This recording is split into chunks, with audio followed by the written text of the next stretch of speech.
हम अपने net profit में से जो कि हमें गिवन होगा रिजर्व एंड सरप्लस में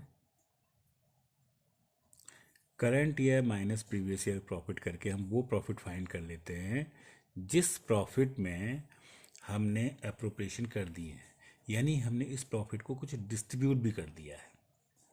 तो हम उसे ऐड बैक करेंगे to find our total profit, that is net profit before tax and extra ordinary items. याद रखिएगा, जो मैं प्रॉफिट दिया है, सपोज एक लगेगा P and L appropriation account जैसा समझें, यानी हम भैया जस्ट डिस्ट्रीब्यूटिंग दिस प्रॉफिट। जो सपोज हमारा नेट प्रॉफिट आ गया, इस नेट प्रॉफिट में से हमने प्रोविजन फॉर टैक्स दिया होगा, रिजर्व दिया होगा, इंटरिम डिविडेंड दिया होगा, इतना बच गया है। ये बचा हुआ प्रॉफिट एक्चुअली में हमें रिजर्व एंड सरप्लस के सरप्लस में दिया होता है, जिसे हम current year profit minus previous year profit करके निकाल देते हैं। अब ये जो प्रॉफिट हमें मिल गया, सपोज अगर ये सपोज थोड़ी देर के लिए 120 है, तो इसमें हमने जो टैक्स है दिया होगा उसको जोड़ लेंगे, हम रिजर्व जोड़ देंगे, हम इंटरिम डिविडेंड जोड़ देंगे, propose dividend of the previous year जोड़ेंगे, तो ये सब मिला करके हमारा ये टोटल प्रॉफिट निकल जाएगा। अब इस टोटल प्रॉफिट में से हम टोटल कैश फाइंड करेंगे जो कि हमने ऑपरेटिंग एक्टिविटी से निकाला हो। तो कैसे फाइंड होगा? देखिए, टोटल जो प्रॉफिट है, याद रखिएगा, इस प्रॉफिट में वो इनकम भी हैं जो इन्वेस्टिंग की हैं, वो इनकम भी हैं जो फाइनेंशियल की हैं। तो उन्हें यहाँ से हटाने के लिए हम क्या करेंगे? देखिए, सपोज हमें एक प्रॉफिट दिया है, पी एंड एल अकाउंट में ग्रॉस प्रॉफिट दिया है, ये हमने सपोज कैश जनरेट कर लिया है, 200 रुपये हमारे पास कैश है। अब इसमें से हमने सैलरी पे करी बच्चों, तो हमारे पास कैश कम हो जाएगी। कितनी हो जाएगी? नाउ इट बिकम 160 हो जाएगी। फिर हम एडवर्टाइजमेंट देंगे तो और कम हो जाएगी, 130 हो जाएगी। लेकिन जब हम डेप्रिसिएशन हमने शो किया होगा, पर इससे आउटफ्लो ऑफ कैश तो हुआ नहीं है, तो हमारी कैश कम नहीं हुई, लेकिन हमारा प्रॉफिट तो कम हो गया, पर कैश कम नहीं हुई। Still we are having more money, तो पैसा तो हमारे पास है। तो हमारी जो प्रॉफिट से जब हम कैश की अवेलेबिलिटी में जाएंगे, तो प्रॉफिट हमारा जो है वो 80 है, लेकिन कैश हमारे पास ज़्यादा है क्योंकि ये पैसा गया नहीं है। और दूसरा, ऑपरेटिंग का प्रॉफिट निकालने के लिए ये जो खर्चा है, ये हमारा नॉन ऑपरेटिंग का खर्चा है, क्योंकि ये इंटरेस्ट पेड जो है ये फाइनेंशियल एक्टिविटी का खर्चा है, और ये एक नॉन कैश आइटम है। तो हम इन दोनों को ऐड कर देंगे तो हमारे पास देखेंगे, हमारे पास देखिए जो टोटल हमारा प्रॉफिट हुआ है वो कितना हुआ होगा। इसमें ये भी नेट प्रॉफिट में ये भी जोड़ लिया, ये भी जोड़ लिया और ये जोड़ लिया, तो हमारे पास जो अवेलेबल होगा ऑपरेटिंग जो प्रॉफिट है वो कितना है? 100 + 130, क्योंकि हमारे प्रॉफिट में से ऑपरेटिंग का खर्चा था 40, बचा प्रॉफिट 160, उसमें से एडवर्टाइजिंग का खर्चा 30, तो बचा 130। अब अगर हम इस कंट्रेरी हम अपने प्रॉफिट में ऐसे खर्चे ऐड कर दें जिनमें पैसा गया नहीं, तो हमारे पास कितना कैश होगा? प्रॉफिट 80 है लेकिन कैश तो नहीं गया, तो इसको हम दोबारा ऐड बैक कर देंगे, तो हमारे पैसे कितने होंगे? 110 प्लस ये खर्चा कहाँ का है सर? ये तो फाइनेंशियल का है, तो इसे भी दोबारा ऐड कर देंगे, क्योंकि ये खर्चा हमारा ऑपरेटिंग का खर्चा नहीं है, तो इसे हमने दोबारा ऐड कर दिया। तो हमें पता चल गया कि हमारा ऑपरेटिंग से हमने कितना कमा दिया। ऑपरेटिंग से तो हमने इतना कमाया, वो तो निकल गया। अब वो इंटरेस्ट जो है वो तो वो खर्चा जहाँ का है वहाँ भेज देंगे इसे। तो इस तरह से इन दोनों आइटम्स को हम दोबारा ऐड बैक करेंगे। सिमिलरली अगर हमारा प्रॉफिट जो होता 170 होता after paying all these things, तो देखिए ऑपरेशन से कितना कमाई हुई है। यस सर, ये हुई है ऑपरेशन का खर्चा है, ये ऑपरेशन का खर्चा है, लेकिन इंटरेस्ट रिसीव्ड ऑन इन्वेस्टमेंट हमारा ऑपरेशन की इनकम नहीं है, ये हमारी इन्वेस्टिंग एक्टिविटी की इनकम है, इसे हटा देंगे। और profit on sale of machine, ये भी एक इन्वेस्टिंग की एक्टिविटी है, इसे भी हम हटा देंगे। तो हटाने के लिए क्या करेंगे? देखो, हम अगर इसको हटा दें थोड़ी देर के लिए, 200 में से 50 घटाएंगे तो 150 आएगा। तो यानी हमारी जो ऑपरेशन की इनकम है वो ये है, ये है, ये दो नहीं है। तो ऑपरेशन से हमारी कमाई कितनी हुई, 200 माइनस 50, 150 हुई। तो हम क्या करेंगे, हम हमें क्योंकि ये गिवन होता है तो हम यहाँ से रिवर्स जाना होता है इनडायरेक्ट मेथड में, तो हम इसमें से ये दो आइटम्स को क्या करेंगे, हटा देंगे, जो कि हमारे नॉन ऑपरेटिंग की इनकम है। तो हम अपने टोटल प्रॉफिट में से पहले कैश निकाल लेंगे ऑपरेटिंग का। उसके लिए हम क्या करेंगे, कुछ आइटम्स को ऐड बैक करेंगे, कुछ आइटम्स को प्लस करेंगे, कुछ आइटम्स को माइनस करेंगे।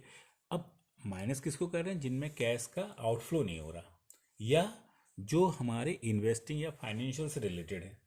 तो जैसे डेप्रिसिएशन ऑन फिक्स्ड एसेट्स हैं, एमोराइजेशन है of intangible assets like goodwill etcetera, हमारे प्रीलिमिनरी एक्सपेंडिचर राइट ऑफ हो रहे हैं, ये सब डेप्रिसिएशन नहीं हो रहा, लेकिन ये हमारी एक्सपेंसेस का मतलब राइटिंग ऑफ हो रहा है, रिटर्न ऑफ।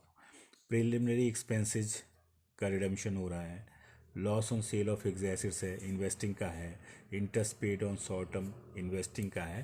तो इन सब को हम हटा देते हैं। और कॉस्ट ऑफ करेंसी एक्सचेंज वगैरह सभी हमारे फाइनेंशियल के हैं। ये जो खर्चे ऐसे हैं जो सर हम इन्हें क्यों हटा रहे हैं ऑपरेटिंग से, इसलिए हटा रहे हैं क्योंकि they are either related with investing और फाइनेंशियल। तो अब हम इसमें से जो हमारा प्रॉफिट आया, उस प्रॉफिट में हमने पहले कैश और नॉन कैश के आइटम हटा दिए, इन्वेस्टिंग और फाइनेंशियल के हटा दिए, ऑपरेटिंग के जितने भी आइटम थे, ये वाले जितने भी थे ये हटेंगे, और ये वाले आइटम भी हटेंगे। तो इनको हटाने के लिए इन खर्चों को हम दोबारा ऐड कर देते हैं और इनको माइनस कर देते हैं। अब इसके अलावा जो खर्चे इन्वेस्टिंग के होते हैं वो इन्वेस्टिंग में चले जाते हैं, और जो खर्चे फाइनेंशियल के होते हैं वो फाइनेंशियल में चले जाते हैं।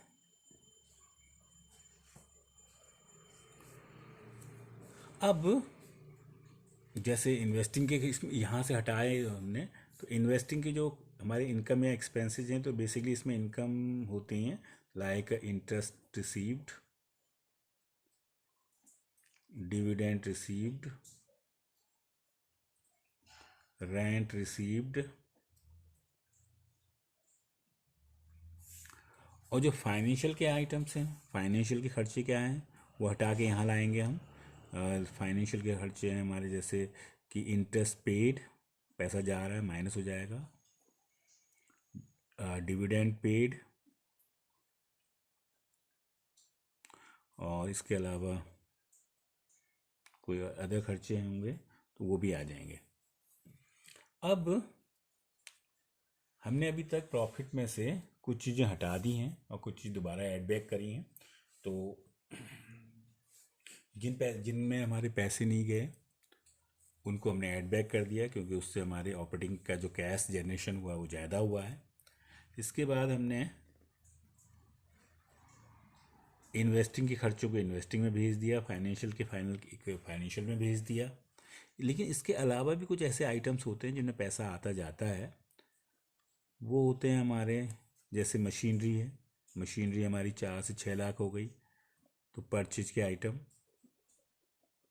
परचेज ऑफ मशीनरी, पैसा आ गया बेटा, प्लस हो जाएगा।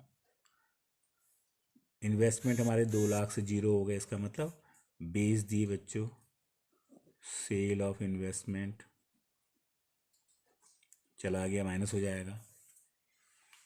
अब हम अगर लाइबिलिटीज़ में देखें तो लाइबिलिटीज़ में हमारे शेयर जो हैं 4 लाख से 6 लाख हो गए, इसका मतलब इश्यू ऑफ शेयर हुआ है, पैसा आ जाएगा। लोन हमारे कम हो गए हैं, पेमेंट हो गया होगा, रिडम्पशन ऑफ लोन कम हो गया तो माइनस हो जाएगा। तो इस तरह से हमें मालूम चल जाएगा कि हमारे ऑपरेटिंग से कितना पैसा आया, इन्वेस्टिंग से कितना आया और फाइनेंशियल से कितना आया। तो जब हम तीनों को जोड़ेंगे कि ऑपरेटिंग से कितना आया, इन्वेस्टिंग से कितना आया और फाइनेंशियल से कितना आया, तो ये मालूम चल जाएगा साल भर में हमारे पास टोटल पैसा कितना आया। इसमें हम अपनी ओपनिंग कैश जोड़ेंगे तो हमारा पता है ये हो जाएगी हमारी क्लोजिंग कैश। तो फाइनली कैश फ्लो स्टेटमेंट हमें बताता है कि हमें ऑपरेटिंग से कितना पैसा आया, इन्वेस्टिंग से कितना आया और फाइनेंशियल से कितना आया।